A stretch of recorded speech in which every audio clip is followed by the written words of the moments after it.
A legendary civil rights figure has died. I could not move because history had me glued to the seat.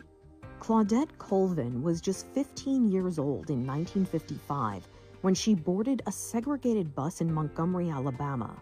She was told to move to the back of the bus. When she refused to give up her seat, she was arrested. Colvin became one of the plaintiffs in a lawsuit challenging racial segregation on Montgomery's buses. Her arrest came several months before Rosa Parks was also arrested for the same thing. The arrests helped launch the Montgomery bus boycott, sparking the civil rights movement of the 1950s and 1960s. In 2021, Colvin was able to have her so-called criminal record relating to resisting segregation expunged. We owe a lifetime of thank you to you for what you have done, and I'm proud to support the expungement of your record.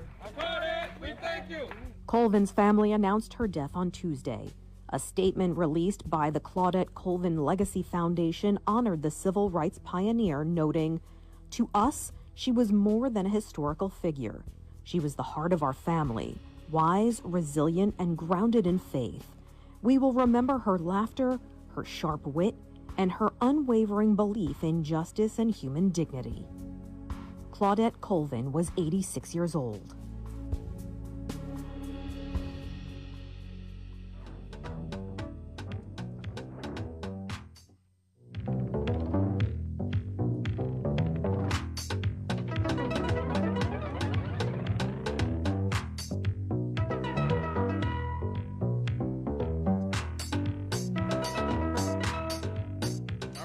We are back here on WLTH 1370 AM. That is 92.7 in the FM dial. It is 7:44 in the PM here on Friday, January the 16th. So that means I got about 15 minutes before Dr. Williams comes in with the 2x4 like Hacksaw Jim Duncan and kicks me out personally. So let's do what we do. But before we get to honoring Miss Claudette Colvin, a reminder to come out next Saturday, January the 24th, 2026, here in Gary, Indiana, right across the street from where I'm at right now at WLTH, but at the Gary Public Library and Cultural Center for Speak 2026. Speak or forever hold your peace. Bring your memories of Gary's glory days, the Magic City, and the city of the century when Gary was the model of pride in our region and our community. And let's talk about what happened. Why we no longer have that, what we had, I guess what you guys had, because this is before I was born. Since I've been in Gary, it's been pretty much considered, a city in decline, or in some instances, collapsed. I mean, I hate to say that, but it's the truth. Still greatest city in the world to me, but that's how it is viewed.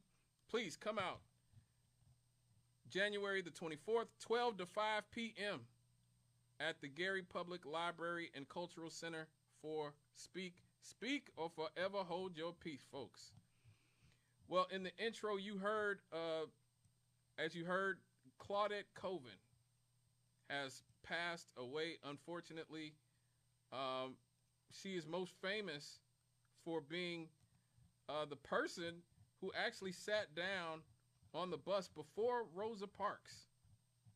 And the thing, here's the crazy thing. She was only 15 years old at the time. She was 15 years old. This woman was a legitimate pioneer of the 50s civil rights movement. She would eventually go on to be a nurse's aide. And on that faithful day, on March 2nd, 1955, she was arrested in Montgomery, Alabama for refusing to give up her seat to a white woman on a crowded, segregated bus. Can you imagine the guts, the chutzpah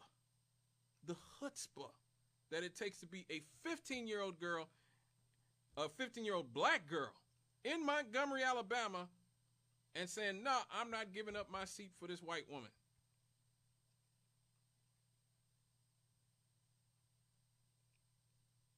And there wasn't even any plan. This wasn't even planned. She just had enough. of an unfair, unjust society, and she decided to sit her behind down and not get up.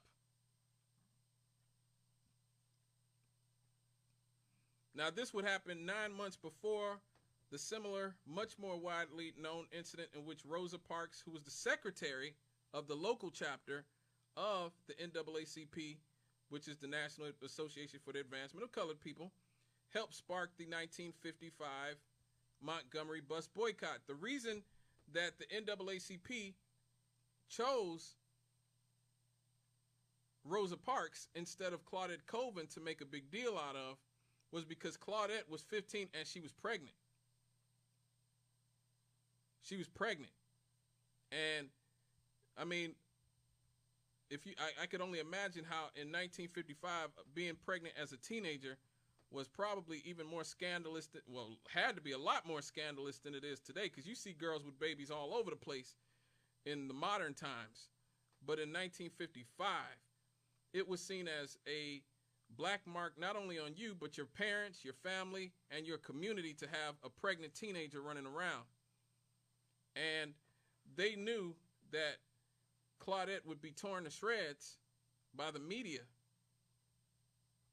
if she was elevated, if they had elevated her story. So they actually chose to downplay the bravery and the courage of this young girl who was way over her head, but knew that what was going on in her society was wrong. She knew that it was wrong.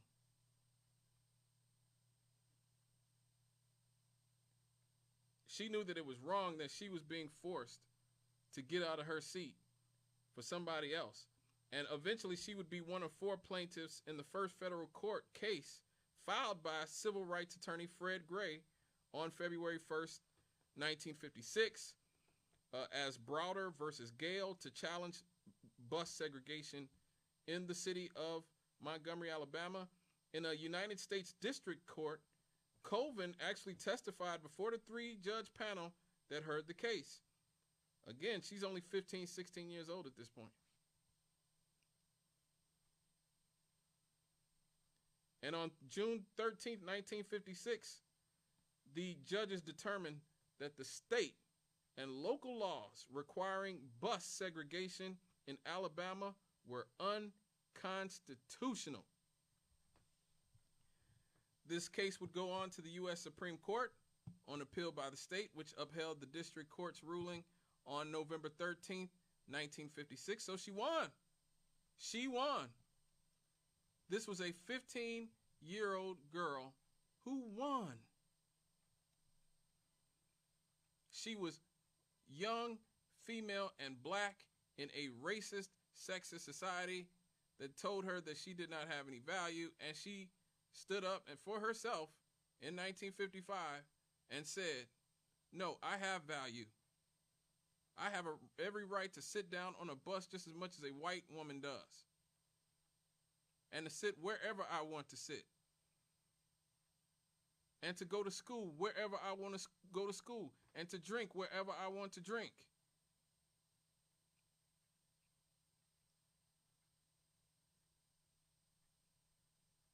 One month later, the Supreme Court affirmed the order to Montgomery and the state of Alabama to end bus segregation.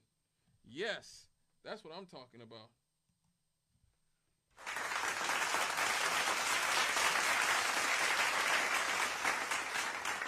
And the bus boycott would be called off after a few months.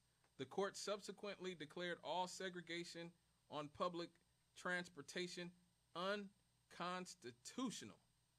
And for many years, this woman, Claudette Colvin, went unsung, unheralded, because she was unmarried and pregnant as a 15-year-old girl.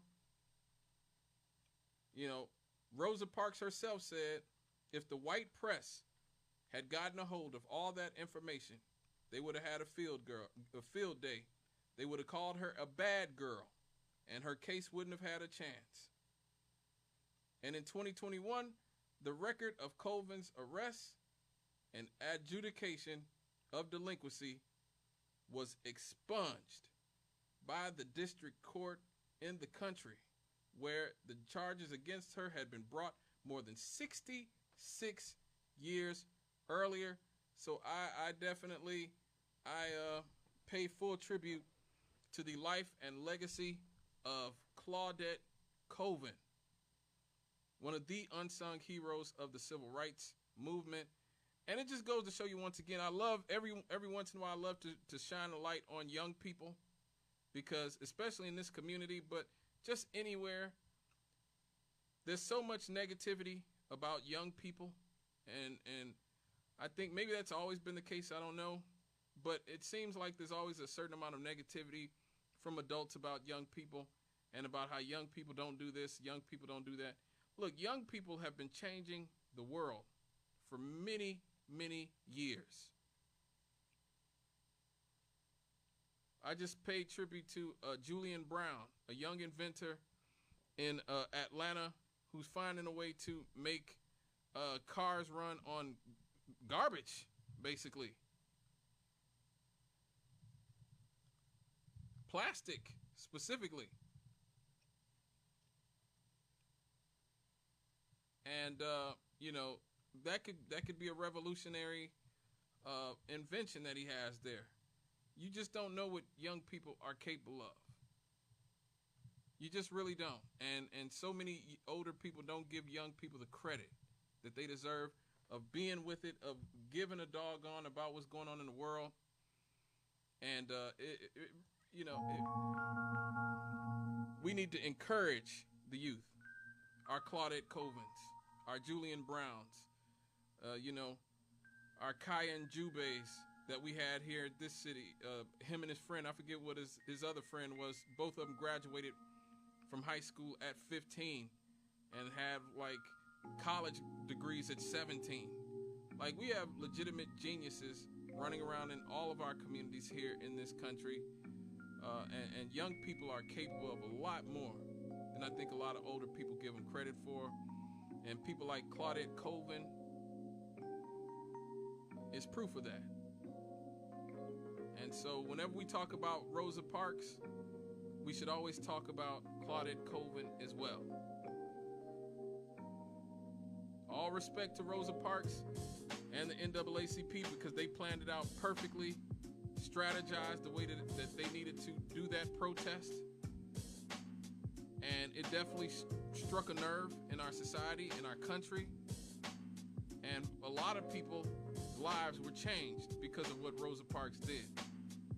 And so I'll never disrespect Rosa Parks and say that she doesn't deserve the credit that she gets. But all I'm saying is we need to put Claudette Colvin, who was 15 years old, unmarried, pregnant, scared for her life, in that same category as we put Rosa Parks.